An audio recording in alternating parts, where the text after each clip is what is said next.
ఈ రోజుల్లో ఇచ్చిన మాట మీద నిలబడే రాజకీయ నాయకులు ఎందరండి? చాలామంది ముఖ్యమంత్రులు నేను 30 ఏళ్ల కాలంలో విద్యార్థి రాజకీయాల్లో ఇప్పుడు చూస్తూ ఉన్నాను.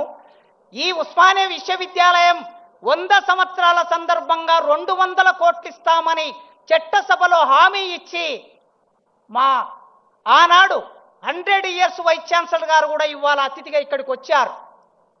మాట ఇచ్చి మాట నిలబెట్టుకోలేదు. కనీసం 30, 40, 60 కోట్లు కూడా ఇవ్వలేకపోయారు.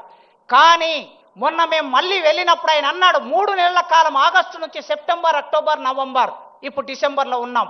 3 నెలల కాలంలో జీవో తీసుకొని, మీరందరూ వాట్సాప్ చెక్ చేసుకోండి, 1000 కోట్లకు సంబంధించిన జీవో తీసుకొని ముఖ్యమంత్రి గారు ఇక్కడికి వచ్చారు.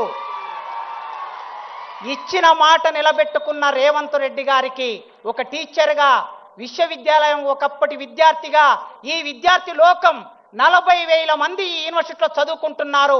మీ అందరి తరపున వారికి వందనాలు తెలియజేస్తున్నా.